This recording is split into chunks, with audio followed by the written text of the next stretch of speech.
Hello and welcome everyone on this official platform of Legacy AIS Academy. So today in this video, I'm going to discuss class 6th chapter number 7 of NCERT. Now in this chapter, India's cultural roots is the most important theme. Now cultural roots, which is something related to our ancient scriptures, ancient texts, epics, or any form of literature. You know? So there is a banyan tree metaphor. You know? Now, what is this banyan tree metaphor that I would like to tell you here? Banyan tree metaphor. Now, what is this banyan tree metaphor which is associated with Indian culture? Clear? Like in banyan tree, multiple roots are there, many branches are there, but they are unified by common trunk. Okay, which means Indian culture has multiple roots and there are many branches of Indian culture, but they are unified by common trunk. Yes. So these branches represent what? These branches represents art, it represents literature, it represents science, it represents medicine, etc. Clear? And the common trunk is actually represent shared philosophical ideas, shared philosophical values and ethical principles. That is considered as common trunk. So this interconnected system, so I would like to tell you that this interconnected system, it demonstrate what? It actually demonstrate the pluralism and tolerance. Clear? So this interconnected system represents pluralism and tolerance. Fine. Okay, so what we are going to discuss in this chapter, in the previous chapter we have discussed Indus Valley civilization and that how Indus Valley civilization started declining. And then when Indus Valley civilization was declining, at the same time advent of Aryan, the most important contribution of Aryans is the composition of Vedas. Vedas, which is part of Indian culture. So in this we are going to discuss the Vedas. That means we'll continue from after 1500 BC. That is after 1500 BC. That means after Indus Valley civilization in this chapter. Clear? So in this chapter, what we are going to discuss? We are going to discuss the Vedas and Vedic culture. So as you can see here on your screen itself, clear? So what we are going to discuss? Vedas and Vedic culture. Okay, fine. Now, so let's begin with the session here. Vedas and Vedic culture. Now, first of all, what do you understand by this term Veda? So Veda is actually a Sanskrit word, came from Ved. Ved means knowledge, and from this only Vidya came. Clear? From this only Vidya came. So how many Vedas are there? There are 4 Vedas: Rig Veda, Yajur Veda, Sam Veda and Athar Veda. Clear? They are considered as, Rig Veda is considered as first testament of mankind. They are considered as most ancient text of India. Indeed, among the most ancient in the world also. Okay. Now, these Vedas consist thousands of hymns. As you can see on your screen, it consists thousands of hymns. Hymn means shlokas, which means composed in the form of poems and songs. That means those prayers which are composed in the form of song and poems. And these Vedas are transmitted orally. That means India had a tradition of oral knowledge, which is called as Shruti. Which is called as Shruti. Clear? That means Vedas are not written text. These are orally composed. Clear? Fine. So where Vedas are composed, these are composed in the Sapt Sindhu region. That means where these are composed in Sapt Sindhu region. Sapt Sindhu means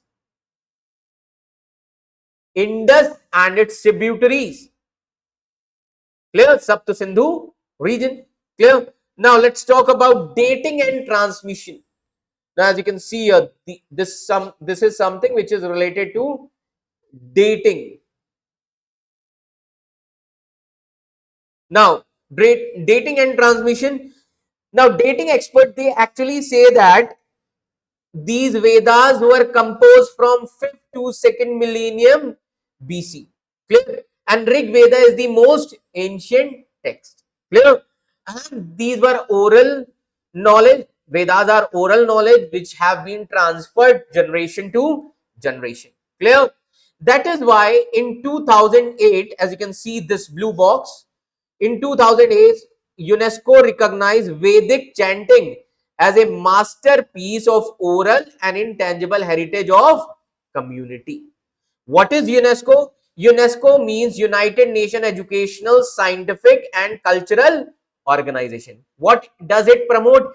It promotes the dialogue between people and nations through education, through literature, through science, through culture, etc. Fine? Okay. Now, who are the composers of Vedas? Now, let's try to understand who composed Vedas. So, Vedas are composed by rishis. Rishis mean male seers, and rishinis or rishikas also, that is female ones, in an early form of Sanskrit language. So, Vedas are composed by both male and female, rishi and rishikas. In which language? Early form of Sanskrit, that is Vedic Sanskrit language. Clear? Clear?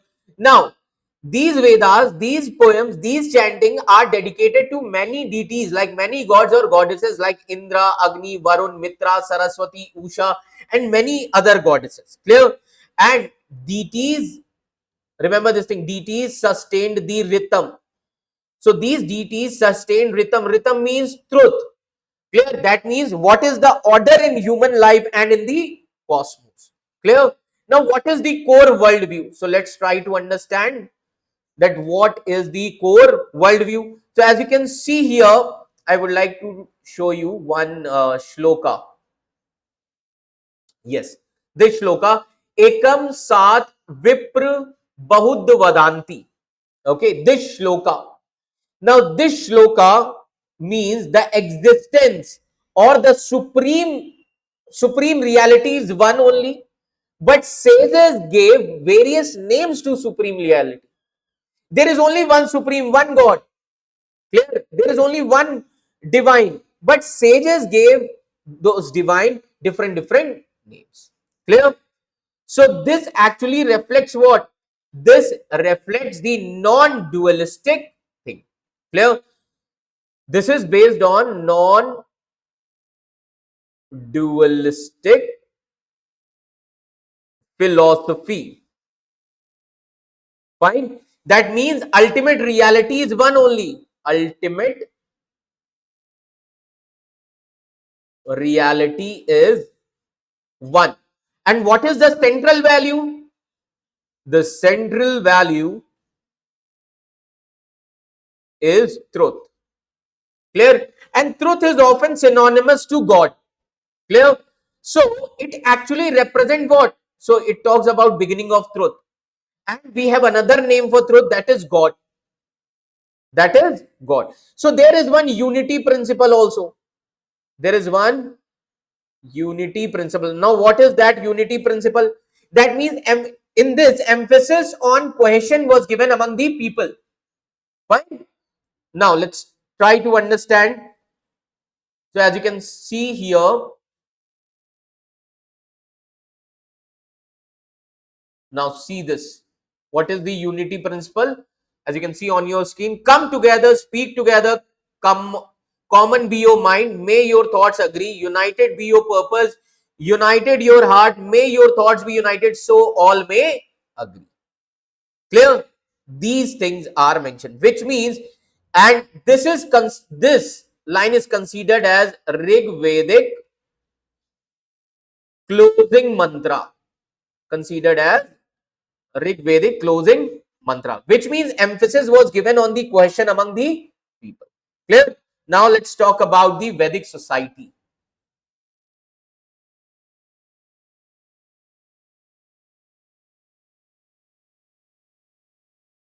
Now we'll try to understand the Vedic society. Now, how was the Vedic society? First of all, let me tell you that Vedic period started, just see this diagram. Vedic period started from 1500 BC and it will be there till 600 BC. This is the timeline of Vedic period. Fine. Now, Vedic period is divided into two parts. One is considered as early Vedic period, another later Vedic period. Now, what is early Vedic period? From 1500 to 1000 BC, or you can say Rig Vedic period. Okay. Later Vedic period 1000 to 600 BC. This is the timeline of later Vedic period. Now, so now we'll talk about Vedic society. First, how was the social organization in Vedic period? Social organization. Now, in Rig Vedic period specifically, the people were divided into janas or tribal clans. Clear? So as you can see here, early Vedic society was organized into janas or clan. Clan means larger group of people, larger tribal people. Clear? And Rig Veda alone mentioned that there were 30 important 30 tribes, which is mentioned in Rig Veda alone. Now, who were those tribes like Bharat, Purus, Kuru, Yadus, Turuvashas? All these were important tribes from Rig Vedic period. And all these tribes represented their particular region in northwestern part of subcontinent. That means all these tribes were not at the same place. They were there in northwest but at different location.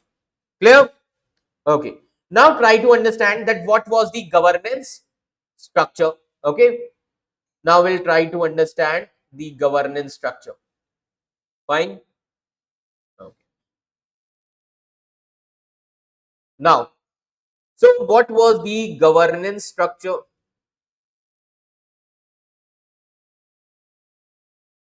Governance structure in this period. See, with respect to governance, there are limited historical evidence. First of all, as you can see here, not much is known how these tribes governed their society. Clear? Very lesser number of evidences are there. So limited historical evidence. Limited historical evidence is there. Clear? On governance mechanism. Okay. But there are key terms which is used. Raja Sabha Samiti. There are some keywords which was used with respect to governance in this period. Raja, Sabha and Samiti. Raja means king or ruler. Sabha means assembly. Assembly of elder people in the clan. Samiti. Samiti was like the collective gathering. Collective gathering. Clear? Now, this line is related to the occupational structure in Rig Vedic period. Occupational structure. Now, how was the occupational structure in Rig Vedic period? See, wide range of professions were there, like agriculturalist, weaver, potter, builder, healer, painter, dancer, barber, priest, etc. These occupations were there. This indicates what? This actually indicates specialized division of labor. This indicates specialized division of labor. Fine. And that means occupational diversity was there. Fine. Okay. Healer is also you. Healer means someone who uses traditional practices to relieve or heal diseases. That person is called as healer. It is like a doctor, Vaidya. Clear? Fine. Now let's talk about Vedic school of thought. Another paragraph which is related to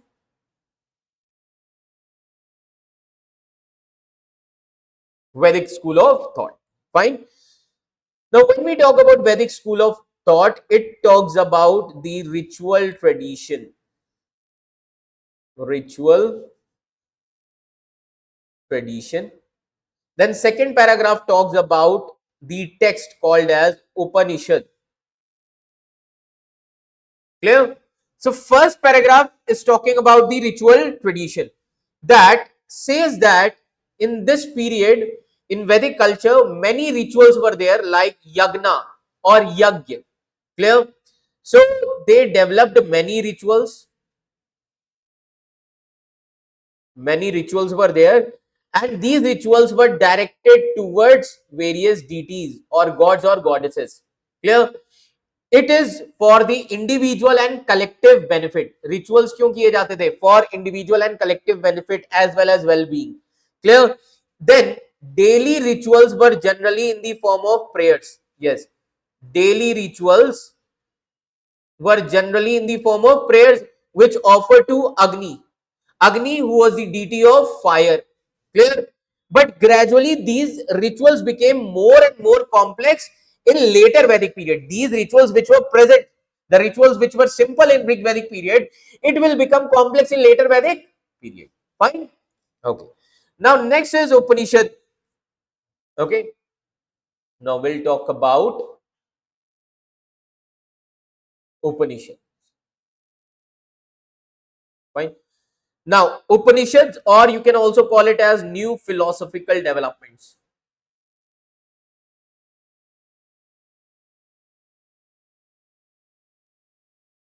New philosophical development. Okay. Now, Upanishads are also group of text. Group of text which explains the philosophy of Vedas. Upanishads explains the philosophy behind Vedic rituals. It explains the philosophy behind Vedic rituals. So Upanishads are Indian philosophies. Clear? Okay. Now Upanishads introduce new concepts. Now what are those new concepts? As you can see, rebirth and karma. Upanishads brought new concept, rebirth, taking birth again and again, and karma, our actions or their results. Clear? Now Upanishads also resulted into one of the school of thought in philosophy called as Vedanta. It resulted into the foundation of Vedanta school. Now, what is Vedanta school? First of all, Vedanta school is the major Vedic school of thought. It is the major Vedic school of thought. Fine. That means, what is the core principle? The core principle in Vedanta school of thought is everything that is human life, nature and universe is one divine essence called as Brahm. Remember this thing. This Vedanta school of thought says that everything is one divine. Everything is one divine essence which is called as Brahm. One should not be confused Brahma with Brahma. Brahma is a creator God. Brahma is not a God. Brahma is the universal spirit. Clear? So remember this thing. Brahma is not a Brahma. Brahma means supreme divine. Clear? Cosmic spirit. Clear? So Brahma is associated with God. Clear? Okay. So there are key Vedic mantras, key Vedantic mantras. So let me show you. So as you can see, these are key Vedantic mantras. First is Aham Brahmashmi, means I am Brahm, Brahman. This is not a Brahmin, this is not a Brahma God. I am Brahm. Brahm means I am divine. I am divine. Then Tat Tvam Asi, you are that. Clear? So basically Upanishads introduce the concept of Atma also. Upanishads introduce the concept of Atman or self. Atma or self. That means the divine essence that resides in every being. but is ultimately one with Brahman. Clear? So Atma means a kind of divine essence which resides in every human being, and ultimately it unites with Brahm, one with Brahm. Clear? So basically it says that everything in this world is connected and interdependent. इस दुनिया में हर चीज connected है and everything is interdependent. This one is clear to all of you. So this is the importance. Now what can be ethical implications of this? Now ethical implications. Remember this. With respect to ethical implications की अगर हम बात करें, common prayers were promoted. Clear? Common prayers were promoted in ancient times like Sarve Bhavantu Sukhina. As you can see, common prayers that begins with Sarve Bhavantu Sukhina. May all creatures be happy. Clear?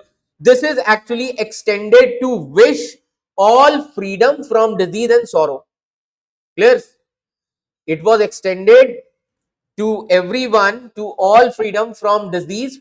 Everyone should get freedom from disease and sorrow. Clear? And gradually, one more school was developed called as yoga school. Now, several more schools came into the picture, and one of them was yoga school. Clear? Now, how yoga school is important? Why yoga school is important? Because they developed the method to achieve the realization of Brahm. That means they develop the path that how to achieve salvation, how to achieve Brahm. Clear? That how to realize Brahm in consciousness. How to realize Brahm in consciousness. Clear? So in this scenario, if you see Vedantic school or yoga school, it integrated the learnings from Vedic, Upanishad and yoga schools. Clear? So when we say Hinduism, Hinduism is the foundation of what? Hinduism is the foundation of three important things. Clear? Hinduism has integrated the Vedic things, yoga school and Ved or Upanishad. Upanishad. Clear? So present day Hinduism, clear, it is based on the foundation of Vedic school, yoga school as well as Upanishadic school. Fine. So this is important for UPSC examination. Why it is important for UPSC and UPSC exam? It actually represent the continuity and evolution, that how Hinduism got evolved. Clear? Vedas came, because of Vedas Indian philosophy, Upanishads came, and because of this various philosophical school of thoughts, various schools came. This is the importance. Fine now? Okay. Now the next important topic is Buddhism. Buddhism as a religion came after Vedic period, that is in 6th century BC. Okay, 6th century BC. Fine. Now, when we talk about Buddhism, so what is the historical context? First of all, we'll talk about the historical context. So there were other schools of thought which also emerged. Clear? Who had not accepted the authority of Vedas. So around 600 BC, what happened? Vedic culture was dominated by the Brahmins. So Varna system was the most important part of Vedic culture, which is divided into four groups. That is, okay, that is Brahmin, Kshatriya, Vaishya and Shudra. Brahmin and Kshatriya, they were considered as elite or privileged people in the society. On the other hand, Vaishyas and Shudras, they were considered as the lower, having lower status in the society. In this scenario, by the end of later Vedic period, that is around 600 BC, there was suffocation in the Brahmical regime. So Vaishyas and Shudras, they were looking for the subsidiary religion. Clear? In this scenario, various philosophical school of thoughts came who rejected the authority of Vedas and Brahmins. And in this, one of the prominent, or you can say two prominent religions who rejected the authority of Vedas were Buddhism and Jainism. So first we are going to discuss about the Buddhism. Fine. Now let's talk about Buddhism. Now who is the founder? So the founder, as you can see here, Siddhartha Gautam, who was born in Lumbini in Nepal. Clear? Around 560 BC. Clear?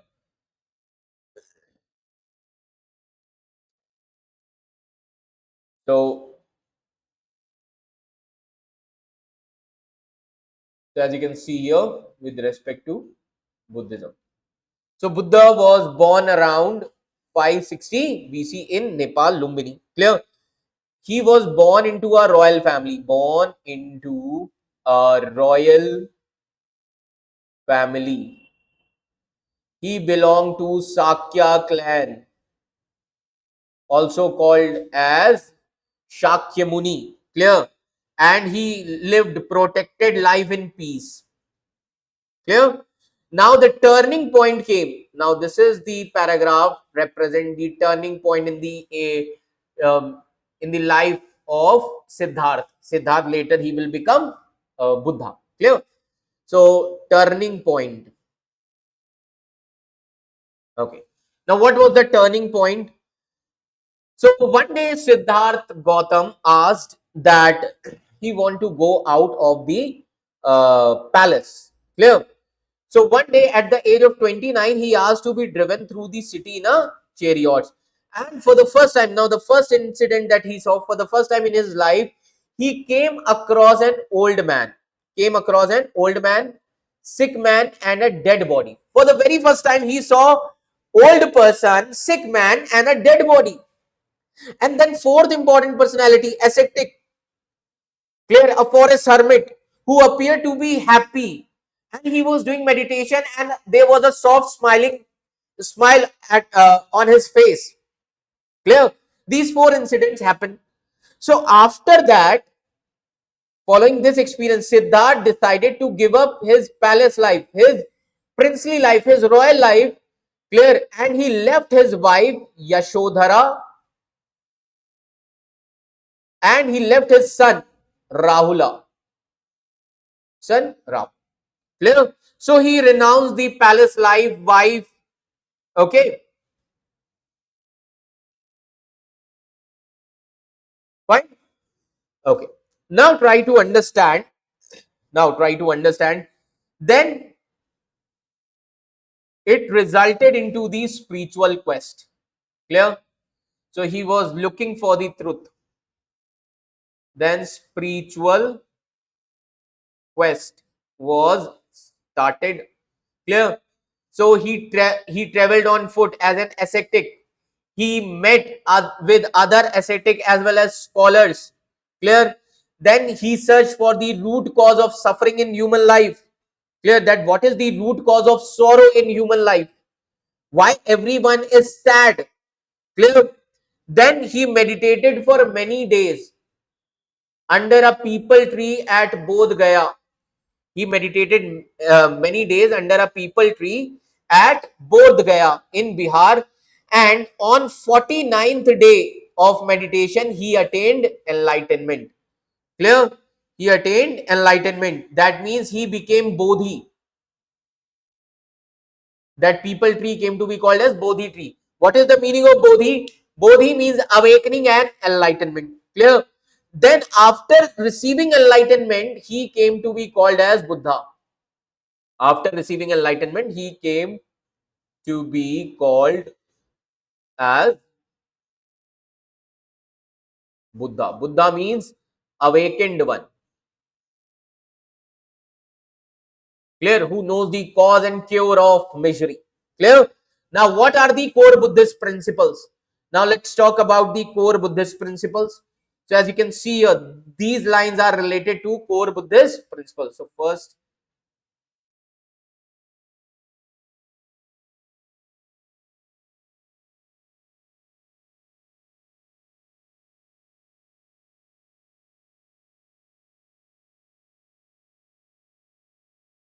okay. So, what are the core Buddhist principles? As you can see, these things. Core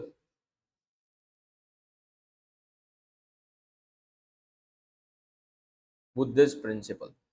First is avidya. First is avidya. Avidya means ignorance. So Buddha said it is the root cause of suffering. Ignorance is the root cause of suffering. Second, he said attachment. Attachment is the second cause of suffering. Fine. And third important thing, Buddha said he conceived a method to remove these two things, avidya and attachment. Clear? That how to remove ignorance, how to remove attachment. Clear? That he has created, he conceived a method to remove these two things. Clear? Fine. Now, so what are these central Buddhist values? So now we'll talk about the central Buddhist values.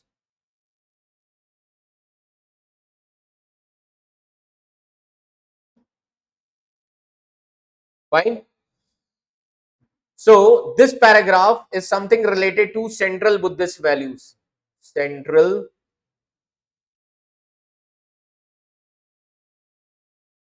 Buddhist values. Now, what are the central Buddhist values? First is idea of ahimsa. Idea of ahimsa. Ahimsa means literally means non-hurting. It means non-hurting or non-violence. Original meaning is non-hurting or non-injuring. Clear? Non-hurting in the sense non-violence even in thoughts. Clear? It means non-violence even in thoughts also. Clear? And refraining yourself from the negative thoughts. Clear? Refrain yourself from negative thoughts. That is the centrality of non-violence. Fine. Second important thing, he talked about inner discipline. As you can see, second principle, he talked about inner discipline. Clear? Now, how inner discipline? So, he said sincere inner discipline is essential. Fine. Now, try to understand.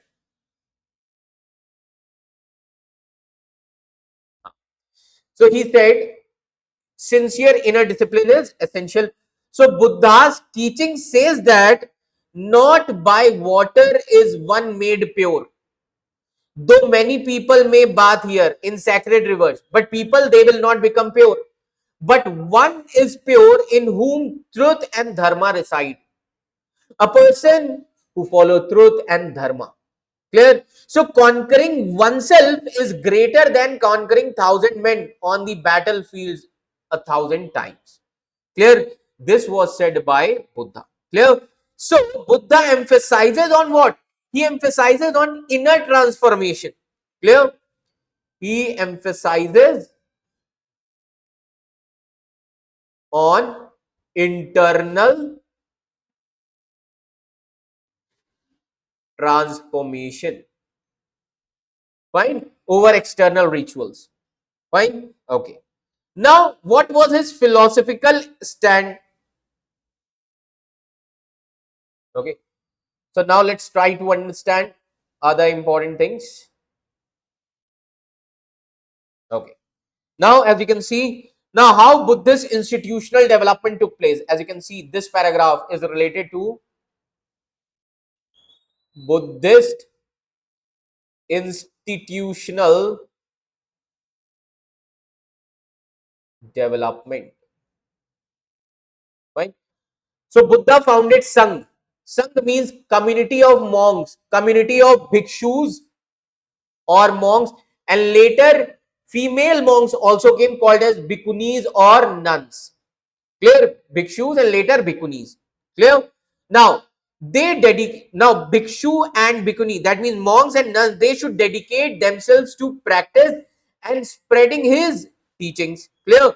And with this they also created institutional framework, also created institutional framework for the transmission. Clear? And in this scenario, how they are going to create institutional framework? Through monastery system. That is why they have created monastery system. Fine. Now we'll talk about the spread and influence. Okay, so as you can see here, the enormous influence of Buddhist teachings on India and indeed whole Asia. That is why Buddha is also called as light of Asia. Clear? And it is still perceptible today. Clear? This one is clear to all of you. It is still perceptible today. Clear? Now, so see these images. So these images represents what? That Buddha was giving his teachings. Clear? These are created from Jataka tales. Jataka tales are folk stories which talks about the previous birth of Buddha. Previous birth means the story of Siddhartha becoming Buddha and common people of that time. Clear? So these things are also mentioned in the form of sculptures. Clear? So this actually as you can see, this image, this culture actually reflects that Buddha was teaching the selfless sacrifice. Buddha was teaching what? Selfless sacrifice, leadership duty, as well as compassion. Fine. So this is important from the perspective of Buddhism, which is given in your chapter number 7. Clear? Now, next important topic which is given in this chapter, and a religion which came at the same time when Buddhism came, that is Jainism. Okay, now we'll talk about Jainism. So let's talk about Jainism now.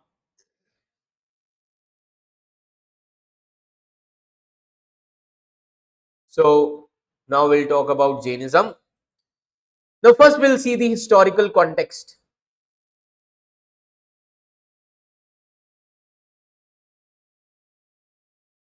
Okay, historical context.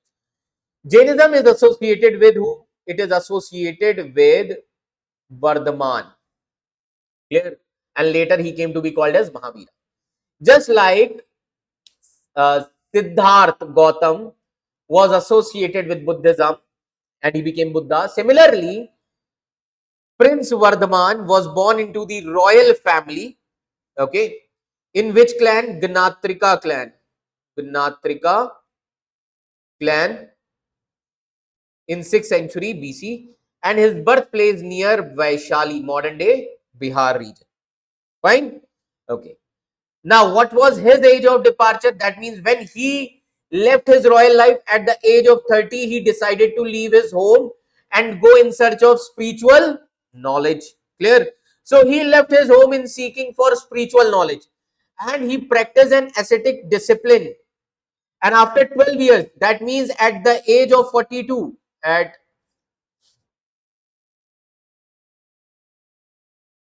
which means at the age of 42, he achieved infinite knowledge or supreme wisdom, which is called as Kaivalya Gyan. Clear? At the age of 42, he achieved Kaivalya Gyan. Clear? That is enlightenment, supreme knowledge. And then he came to be called as Mahavira. Just like Siddharth came to be called as Buddha, he came to be called as Mahavira. Mahavira means great hero who started preaching what he had realized. Fine. Now, what are the Jain core teachings? So, now we'll try to discuss Jain core teachings. Okay. So, as you can see here, this is related to Jain core teachings.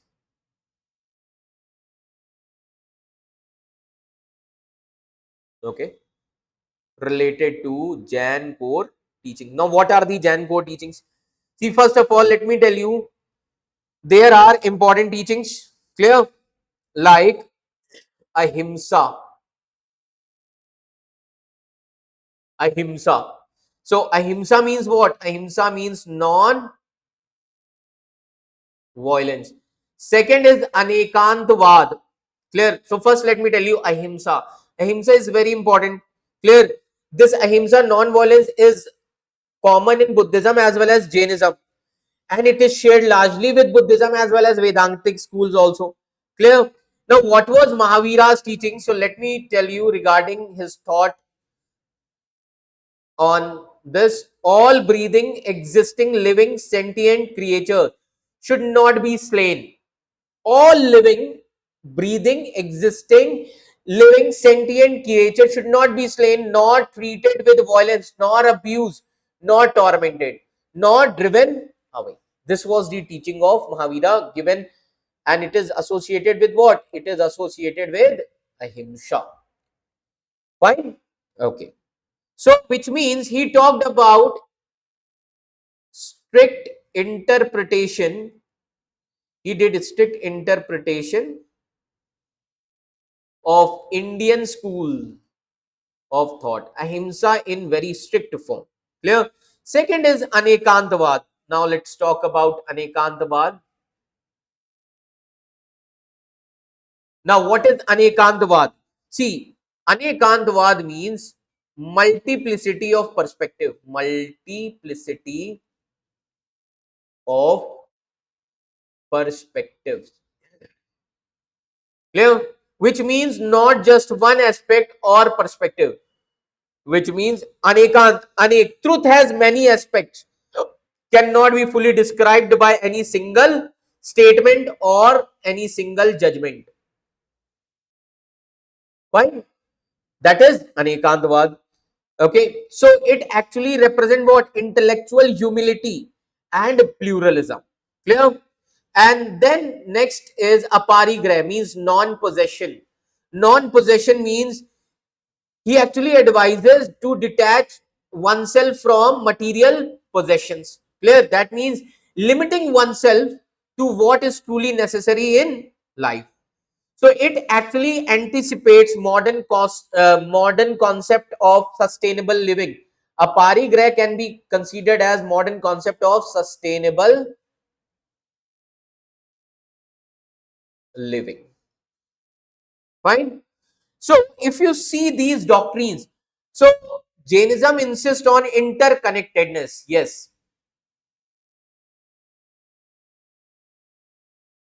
So as you can see, so Jainism insists on interconnectedness. That means all creatures are interdependent.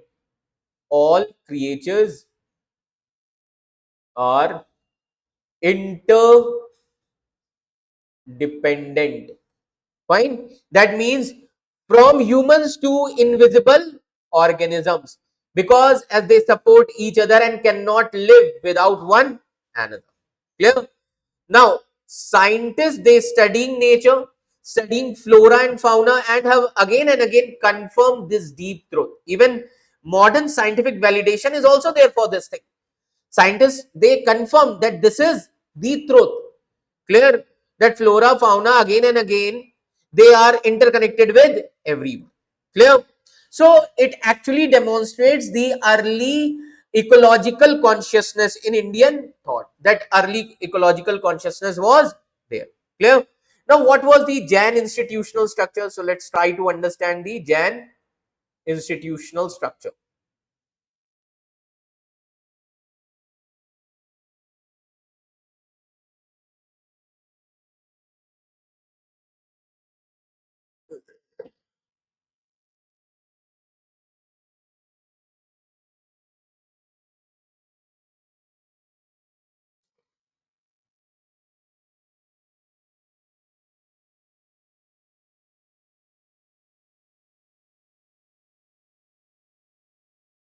Okay.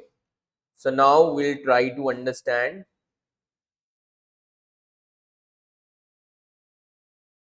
Fine. Jain institutional structures. So as you can see here, this paragraph is related to Jain institutional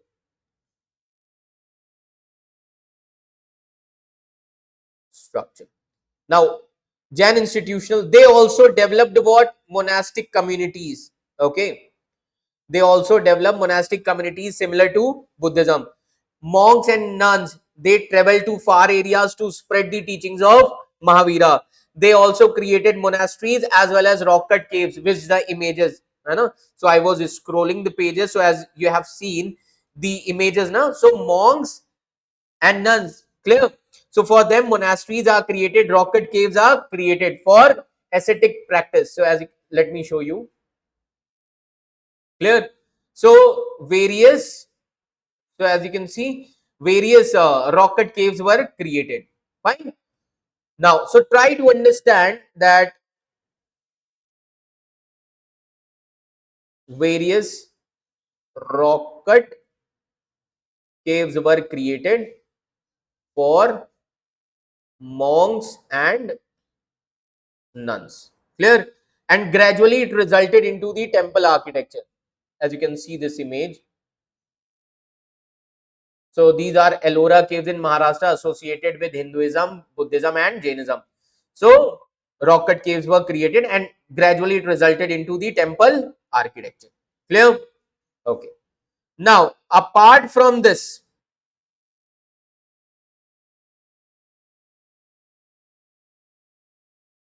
okay. Now apart from this, there were other schools or other philosophies also. Now, what are the other schools and other philosophies? As you can see here, other schools of thought at that time. So, as you can see here, what are the other schools of thought? Charvaka school. Sometimes it is also called as Lokayat. Now, this philosophy only believes in materialism. It believes in materialism and hedonism. Hedonism means self pleasure. Clear? And they don't believe in spiritualism. They do not believe in spiritualism or life after that, life after death. Fine. That is called as Charvaka philosophy. Fine. Okay. Apart from this, there are some folk and tribal roots also, as you can see on your screen. Now, the first question here is, what is tribe?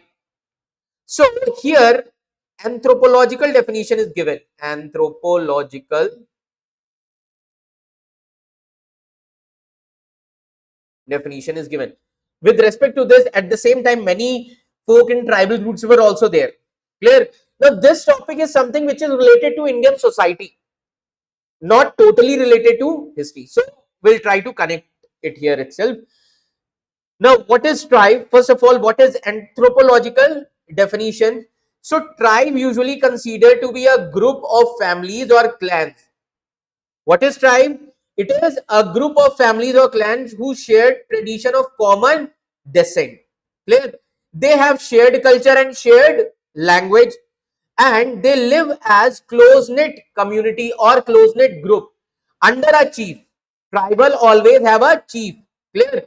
And they held no private property, because in tribal clans there is no concept of private property. There is a concept of common property, which can be utilized by everyone. Clear? Now, what is terminological, you can say, evolution? So let's try to understand the terminological evolution. So second paragraph is something related to terminological evolution. Fine. Okay. So this is related to terminological evolution. Now, how terminological evolution? See, in ancient India, so ancient India did not have a word for tribes. Remember this. Ancient India did not have a word for tribes. Tribes were just different janas. Janas, just now, remember this. We have discussed that in Rig Vedic period, tribal society was there and tribes were considered as jana. So in ancient India, tribes were just different janas or clans. They lived in a specific environment like forest or mountains. Clear? Then modern India constitution uses the term tribes as well as tribal communities. Yes, in our constitution at present, there are various terms related to tribes as well as tribal communities in English. And in Hindi, tribals are considered as Janjati. Clear? According to 2011 census, India had 705 tribes. According to 2011 census, India had total 705 tribes. They are spread over most states, amounting to the population of about 104 million people. The tribe population in India around 104 million people. That means it is more than the population of Australia and United Kingdom together. Clear? So remember this thing. Now, what is the historical? Clear? Now, as you can see here, this is historical prejudice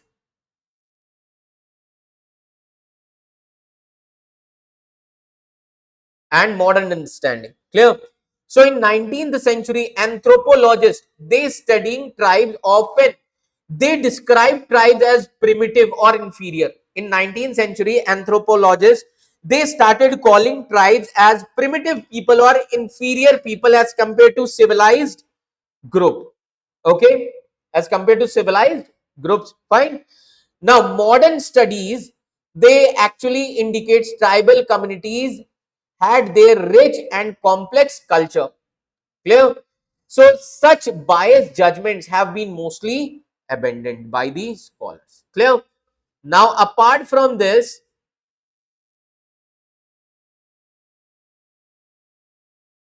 now as you can see here, there are various bi-directional exchanges. So there was exchanges, clear, interaction. This paragraph is related to interaction between folk, tribal and Vedic traditions. Yes. Folk, tribal and Vedic tradition. Now how? See, it is something related to the bi-directional exchange. Clear? Bi-directional exchange. Now, as you can see, there has been constant interaction between folk and tribal tradition. So it was not one directional influence that tribals are influenced by Hindu. No, this is not one directional influence. It is mutual enrichment in both directions. Clear? So it is considered as mutual enrichment in both directions. Fine. Okay. So for example, there are various deities, clear, tribal deities. As you can see, deities, concept, legends, and rituals. Clear. So there are various examples of tribal deities like Lord Jagannath. Lord Jagannath was worshipped at Puri in Odisha. He was originally a tribal deity. Lord Jagannath was originally a tribal deity. Clear? He was originally a tribal deity. Clear? Then there is another example of mother goddess, as you can see here. So there is another example of this, that is mother goddess. Mother goddess worshipped across India. Clear? And it also had tribal origin. It also had tribal origin. Fine. Now, if you see Lord Jagannath, who was a tribal deity, mother goddess, now these things are integrated into mainstream of Hindu religion. Now these things are integrated into mainstream of